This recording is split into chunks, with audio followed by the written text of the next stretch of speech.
একবার খেলে মন ভরবে না। পটলের এই ইউনিক রেসিপি কিন্তু বারবার খেতে ইচ্ছে করবে। এর জন্য অবশ্যই পটল তো লাগবেই।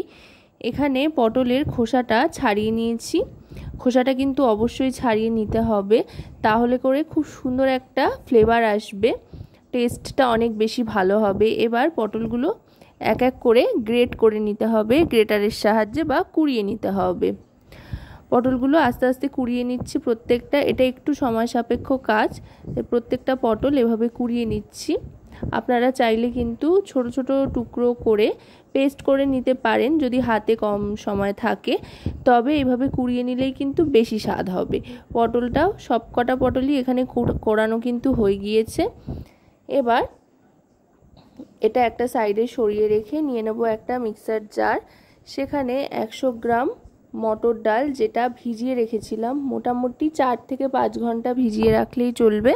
এই মটর ডাল জল ঝরিয়ে নিয়ে মিক্সার জারে দিয়ে দিচ্ছি। তার সাথে দিয়ে দিচ্ছি 3টে বড় সাইজের কাঁচা লঙ্কা। আর এবার দিয়ে দেব এতে সামান্য একটু জল দিয়ে এটা একটা স্মুথ পেস্ট তৈরি করে নেব। একেবারে মিহি পেস্ট তৈরি করে নিতে হবে। দেখুন মটর ডালের পেস্ট কিন্তু তৈরি করে নিয়েছি, একেবারে মিহি একটা পেস্ট তৈরি হয়ে গিয়েছে। এবার এই ডালের পেস্টটা কোরানো পটলের ওপরে ঢেলে দেব। যেহেতু আরও আরেকটা মশলা বানানোর আছে, তাই এই মিক্সার জারের মধ্যেই বানিয়ে নেব আপাতত। সেই জন্য এটা একটু সাইডে রাখছি। রেখে গ্রেভির জন্য যে মশলাটা তৈরি করতে হবে সেটা বানিয়ে নিচ্ছি। এর জন্য প্রথমেই নিয়ে নিচ্ছি আদার টুকরো। এটা কিন্তু সম্পূর্ণ নিরামিষভাবে বানাচ্ছি, তাই আপনারা যে কোনো দিনই এটা বানিয়ে বাড়িতে খেতে পারেন। আর তার সাথে দিয়ে দিচ্ছি 2 টুকরো আম।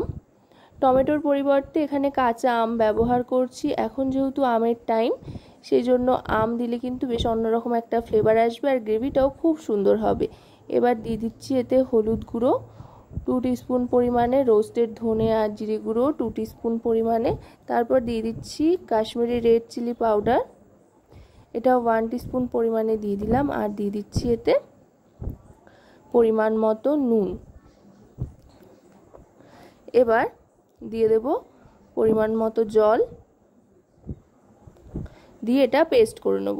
আর এখানে যে কোরানো পটল আর ডাল বাটা রেখেছি তার মধ্যে এক এক করে মশলাপাতিগুলো মিশিয়ে নিচ্ছি। খুবই কম মশলা এখানে ব্যবহার হচ্ছে। প্রথমেই নিয়ে নিচ্ছি হলুদ গুঁড়ো, তারপর নিয়ে নিলাম কালো জিরে। এবার দিয়ে দেব স্বাদ মতো নুন আর মিষ্টি। মিষ্টিটা অবশ্যই ব্যবহার করবেন, তাতে স্বাদে একটা ব্যালেন্স আসবে। আর যেহেতু আমের গ্রেভিতে দেওয়া হবে সেই জন্য মিষ্টিটা একটু দিলাম। আর দিয়ে দিচ্ছি এখানে পরিমাণ মতো নুন। এবার সবটা ভালো করে মেখে নিতে হবে। ডাল আর এই পটলটা ভালো করে মাখিয়ে নিচ্ছি। এটা মাখিয়ে কিন্তু রাখা যাবে না, যেহেতু পটল থেকে একটা জল ছাড়ে, সেই জন্য যদি মাখতে মাখতে আপনাদের মনে হয় খুব বেশি পাতলা হয়ে গিয়েছে, তাহলে একটু চালের গুঁড়ো বা বেসন ব্যবহার করতে পারেন। আমার প্রয়োজন হয়নি, যদি আপনাদের মনে হয় তো আপনারা ব্যবহার করতে পারেন। এবার সাদা তেল গরম করে নিয়ে চ্যাপটা চ্যাপটা বড়ার আকারে বা পেঁয়াজি মতো করে আমরা ভেজে নিচ্ছি। সাধারণত পেঁয়াজি যেভাবে চ্যাপটা চ্যাপটাভাবে দেওয়া হয়ে থাকে তেলে, সেভাবেই এটা দিয়ে দিচ্ছি। এইভাবে গ্যাসের ফ্লেমটা মিডিয়াম টু লোতে রেখে এগুলো দিয়ে দিচ্ছি এক এক করে। এগুলো ভাজতে কিন্তু একটু সময় লাগবে, যেহেতু বেশ বড় বড় করে দেওয়া হয়েছে। আর পুরোটা যাতে ভালোভাবে ভাজা হয়, যাতে কোনো দিকে কোনো রকম কাঁচা ভাব না থাকে, একদম ভেতর অবধি ঠিকঠাকভাবে ভাজা হয়ে যায়, সেই জন্য একটু সময় হাতে নিয়ে এগুলোকে লালচে রং আসা পর্যন্ত দুদিকটা সমানভাবে ভেজে নিতে হবে। এগুলো কিন্তু ভাজা হয়ে গিয়েছে। এবার তুলে নিচ্ছি। আমি মোটামুটি 2 থেকে 3 ব্যাচে পটল আর ডালের এই বড়াগুলো ভেজে তুলে নিলাম। এগুলো ভাজা হয়ে যাওয়ার পর গ্যাসের ফ্লেমটা একেবারে লোতে করে দিয়ে তেল একটু কমিয়ে নিয়েছি। কমিয়ে নিয়ে এবার ফোড়ন হিসেবে দিয়ে দিলাম কালো জিরে আর একটা শুকনো লঙ্কা। কালো জিরে আর শুকনো লঙ্কাটা একটু নাড়াচাড়া করে ভাজা ভাজা করে নেওয়ার পর যেই মশলাটা তৈরি করে রেখেছিলাম সেই মশলাটা কিন্তু এবার এতে ঢেলে দিতে হবে।